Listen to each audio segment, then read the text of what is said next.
All right, here we go with our pillow. Now, one of the main things we're going to do when we sew our pillow is sew at 5/8 of an inch. So before we pin this or do any sewing, I want to talk to you a little bit about sewing at the 5/8 of an inch mark. So the 5/8 of an inch mark is right here on the cover plate, 5/8. See that? Okay.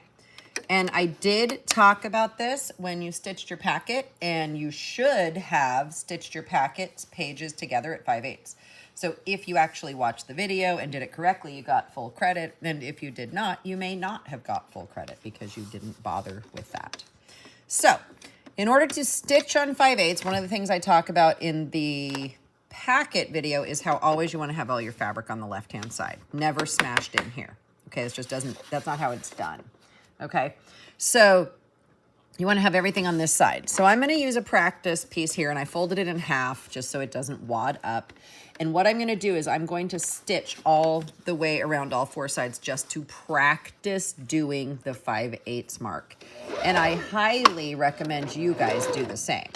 Okay, so for the pillow, the stitching line is still going to be, or the stitching settings are going to be the same that they have been, 3, 1, 3. Anytime we're doing a straight line for the rest of the year, you're still doing 3, 1, 3. Okay, so notice I'm on the 5/8 right there, and you can see the 8 when I'm sewing. You may not be able to see the 5 because if you're on the 5/8, you're actually not going to be able to see the 5. And what you do is the whole way around, you're going to keep your eye right there on the 8. Okay, that's what I do. I look right at the 8. And this is just a practice run. When you think you're about to the corner, you do a pivot, lift, turn down, and then if you get lucky, you're right there again on the 8. Okay, and then you go to the next corner, and maybe you have to do a couple of hand wheels to get it where it needs to be. Lift, turn down. I'm a pretty good gauge of this because I've been doing it a long time. It might not be quite as easy for you guys to get right at the 5. Like, I know it's bigger than a 1/2 inch, so I kind of know where I'm shooting to be when I pivot. Okay, lift, turn down.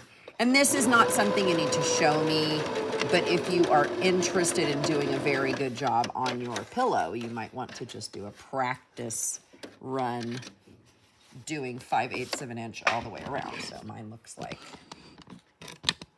that. I'm having a hard time here. There, like that. So you can see all the way around, it's 5/8 of an inch from the stitching line to the edge of the fabric. If I were to measure it with a ruler, you would be able to see that that is what's going. You can see that there's a ruler here. Okay, so 5/8 of an inch from here to the edge, from here to the edge. And that is how you keep things from falling apart when you sew them. Okay, so now we have finished sewing our pillow. We finished doing all of the embroidery, and we finished doing the blanket stitch. And if you have not finished, you can't go back and do it later. So you need to finish it before you do this part, okay? So it tells me to lay the face piece up on the table with the face piece up. So like this, okay? And then you get your other piece, which you should have in your bin. When I gave them to you, I told you to put one in your bin. Okay, and if your fabric has a right side, wrong side, which mine does not, it's the same on both sides. But if it does have a right side, wrong side, you're gonna put your right sides together, which is a saying that we will say a lot from now through the end of the year, because when you're sewing, that is a saying that gets used a lot. So with right sides together, you're going to have to manipulate the fabric so that it matches up really, really well, okay? And sometimes you guys get really caught up on that, and you're like, but it doesn't match. Well, you have to make it match. Like, you have to move it around so that the edges come together. And then, remember when I put it down, this is the bottom. So at the bottom, I want you right away to put 2 pins together. And I like to do one going either direction so that they don't fall out. And that is going to be our marker for where the bottom of the pillow is. And that is very important because if you sew it wrong, you will lose points. Okay, so we're gonna mark where the bottom of the pillow is. Okay, so then we're gonna look here and it says pin exactly like the diagram shows, making sure to go through both sides with each pin. So both sides being the front and the back. Okay, and again, this is the wrong side of the fabric, meaning it is not the other side. It's not the side you want to show the world. So if you were looking at this piece of fabric, this is the right side and this is the wrong side. And that's literally what it's called. It's called the wrong side. So the good side is the right side and the ugly side is the wrong side. Okay, so anytime we're sewing, we're always putting right sides together. Now, we're gonna pin it exactly how it shows us in diagram 3. And that means we're gonna put all of our pins with the pin heads out, except for that one. Pin heads out and the pointy ends in. Okay, pin heads out and the pointy sharp ends in. And you want to put about 5-ish pins on each side.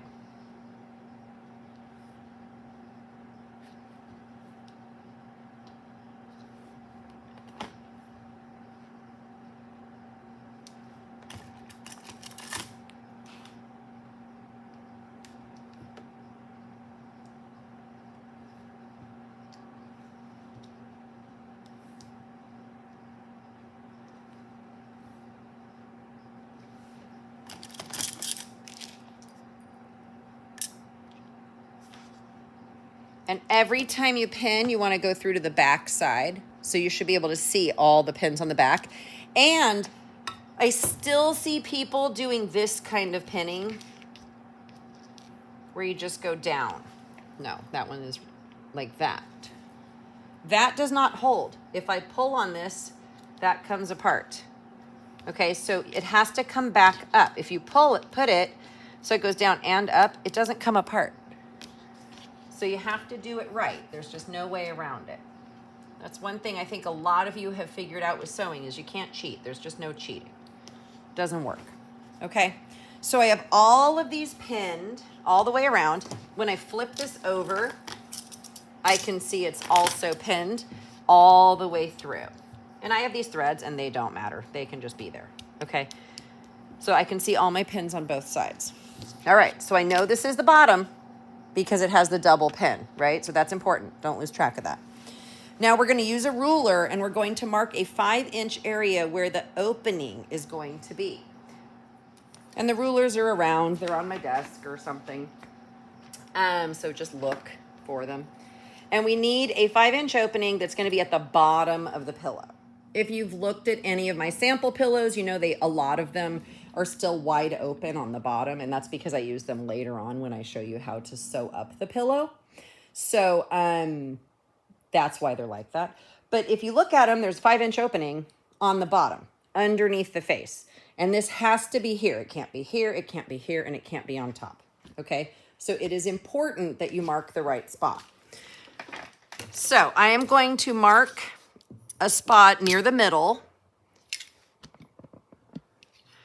And it doesn't really have to be like perfect middle, but it does need to be pretty middle-ish. It shouldn't be over to the side.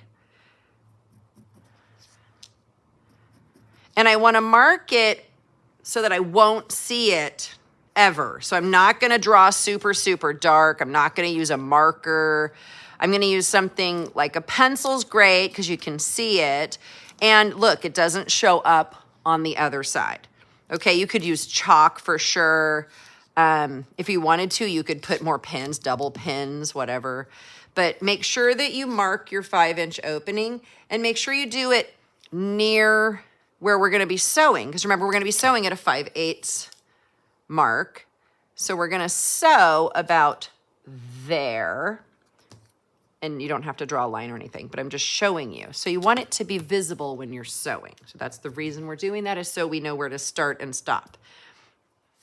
So the next step we're looking at here is that we're gonna place this under the presser foot of our machine. We're gonna make sure the machine is set to do a straight stitch with the length of 3, and we're gonna line up the edge of the fabric on the 5/8 of an inch mark on the throat plate. That's what the metal piece is called behind the cover plate. Okay, so when we line it up, it'll look a lot like our practice that we did at the beginning. Step 6 says start at one of the marks you made. So you're going to start here. And you are going to go towards the corner. If I start here and I go that way, I'm closing up the opening. Okay, remember, I need to leave this open. So I'm gonna start here and I'm going to go that way. And then when I get to the corner, I will pivot. And then when I get to this corner, I'll pivot, pivot, pivot, come back, and I'll stop here. So I'm going to sew from here to here, do a pivot, pivot, pivot, pivot, backstitch. So I'm gonna backstitch here and I'm gonna backstitch here. Because remember, we backstitch every single time we start and stop.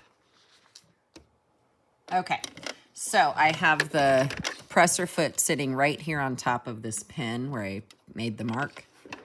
And I'm gonna go ahead and pull that pin out. You don't actually have to. You can sew right over them, but sometimes it can be, I don't know, stressful or hazardous or whatever. And then when you start sewing, you're gonna just hold that top thread, okay? Because you can't really get to the bottom thread.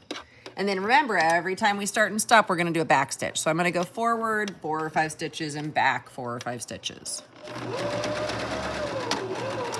Now I'm gonna sew until I get to the corner, at which time I will pivot. This is why we practice pivoting so much in the packet.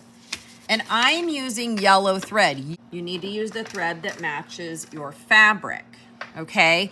So there will be some thread in there that matches your fabric for the most part. It doesn't have to be 100% exactly the same color as your fabric.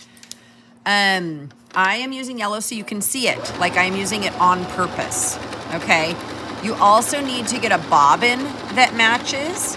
And I still am gonna wind bobbins for you for a little while longer just because it's easier than me ending up watching a ton of bobbin thread go in the trash can. Every time you pivot, leave your needle down, turn the fabric, presser foot back down. Notice the whole time I've got it lined up on that 8.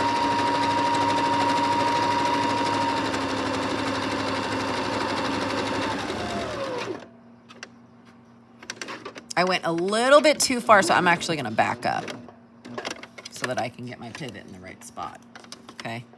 And that's fine, you can do that too if you need to. Don't go crazy though, some of you go a little crazy. And then I see my mark there, so I'm gonna go ahead and backstitch, and I'm finished with my stitching, at which time I'm gonna take this out of the machine, and I'm actually done with the sewing machine for this project, okay? The rest of what we're doing is actually gonna be sewn by hand. You would never sew up an opening on a pillow with a sewing machine. Okay, so now is when we take all the pins out.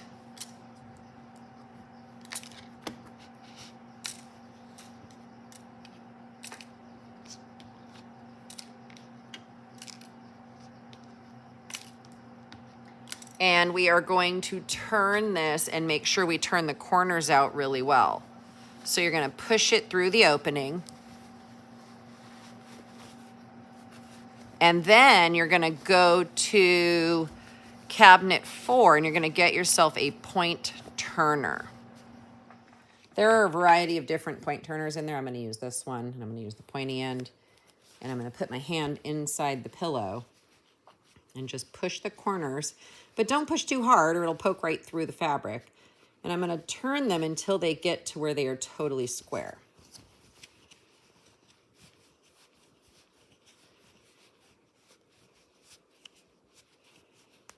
See, did you see that? I just poked through the corner. Try not to do that.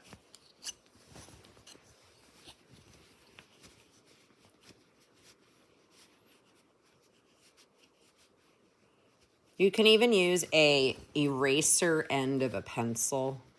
Do not use the pointy end of a pencil. I actually like using the eraser end of a pencil oftentimes. Okay, so now if you look at my pillow, it is square again. So if you sew it square, then you will be able to turn it square. If you do not sew it square, it will not turn square. Okay? So if you look here, it says the next thing we're going to do is iron the opening so that the seams stay folded in. So you want your opening to look like this. This is what the good image is showing you. If it's sticking out, that's what the bad image here is showing you. All right, so now we're gonna iron, and I have my iron heated up here, and I have my ironing board. And remember to test the iron, we wanna do that. We don't wanna do this, which would be really dumb. And then to iron this, we're gonna turn it over so that we don't accidentally melt our face. Because remember, this is still meltable. This is all meltable, all the felt. This is not meltable, okay? And all of our fabrics are cotton, so you would make sure that the setting is set to cotton on the iron. And all you have to do is press the opening. So the only place we're ironing is the opening. You do not iron the whole thing. There's no purpose in it, okay? So we're just ironing the opening so that after we stuff it, it will stay kind of rigid. You can see how it's folded like this, okay? So you want it to stay like folded exactly where we're going, because eventually we're gonna sew these edges together. So it doesn't take very long to iron it. It's like a 30-second thing, and you're only ironing the opening just right here, okay? And then the next step is to stuff it. So in order to stuff it, and who knows, I'll probably move the stuffing bag around the room depending on how many people are stuffing at a time. But you're just gonna find the stuffing bag and stuff in wads of polyfill, which is what this is called, polyfill. And you just push it into the pillow, and you will want to get your hands in here, and you might also want to get a corner turner in here and push some stuffing into the corner. So I'm inside of the pillow with my point turner, and I'm shoving stuffing into the corners so that they're not droopy and sad. And you can use your fingers too. Whatever works for you is fine. Okay, here we go with the very last step. This is the whip stitch. This is how you close up pillows, and this is gonna work for any pillow you ever make in your whole life. And I have a new piece of thread, a double thread, and I tied a knot at the end, okay? And I have a little like normal tail, about 1/2 inch sticking off of the end there. Now, to get started, what you wanna do is you want to push the needle inside the pillow, inside, and then just pull it through kind of close to the edge here. And what that does is it hides the tail. We don't want to see any tails on the outside, okay? And I want you to notice that this is folded really nicely because I ironed it. See how it's folded?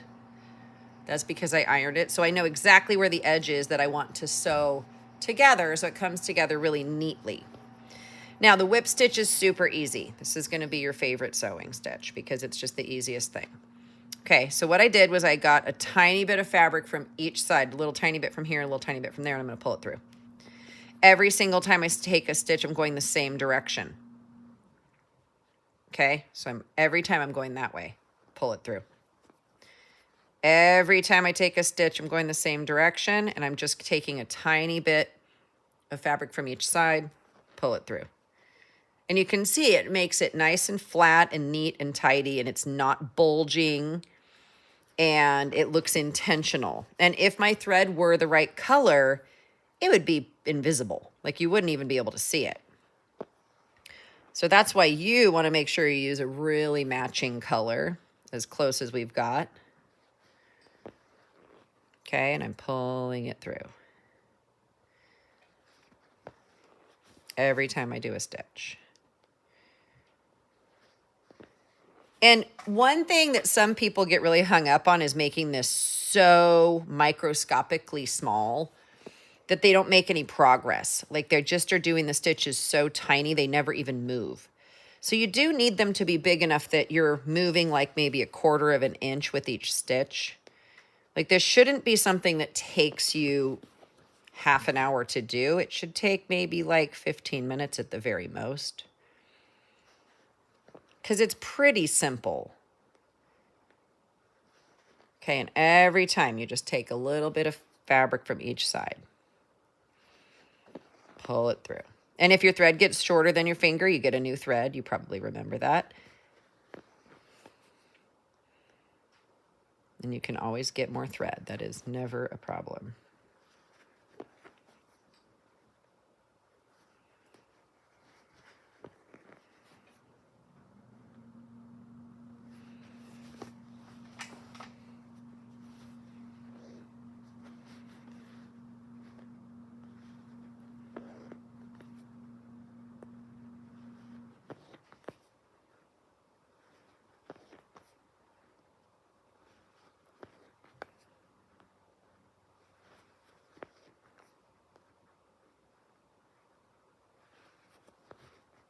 Okay, you come to the end, you need to make a knot.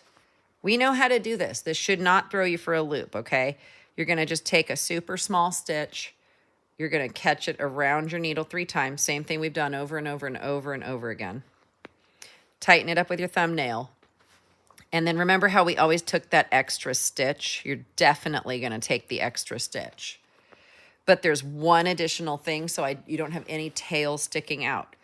You're going to just go backwards and just take a nice big fat stitch. And that way you can cut it right at the edge and the tail is inside. Feel free to go back and forth a few times on that one so you make sure you know how to do it. Okay?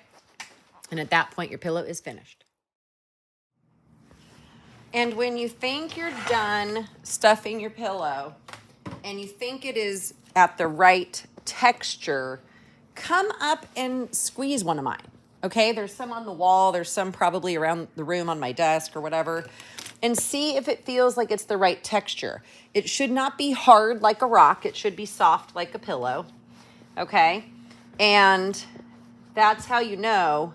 And make sure you get some stuffing into all the corners. And make sure there's some stuffing here because we're gonna sew that up next. Now I'm finished, but I don't know what to do. How do I turn it in? Well, you come over here and you look at this shelf. And if you go really close, you'll be able to see that right here it says pillow. And then you're gonna get yourself one of these papers and you're gonna fill the paper out, and you have to answer all these questions here, okay, or you don't get all the points. And then when you're done with the paper, you're gonna pin it to your project, and you're gonna pin it through and back through like that. That way it stays attached when you pick it up. What I see lots of people do is this. They think if they put 6 or 7 pins like this, it's gonna stay on really nicely. Nope, it does not. Okay, so please, 1 pin through and back through. And then you're like, okay, I'm done. I wanna turn it in. Mrs. Gonzalez, do I just give this to you? No, you walk over here and you look for the turn in here bucket and you put it there. And you can pile them all around that, and I'll grade everything every day. And you're done.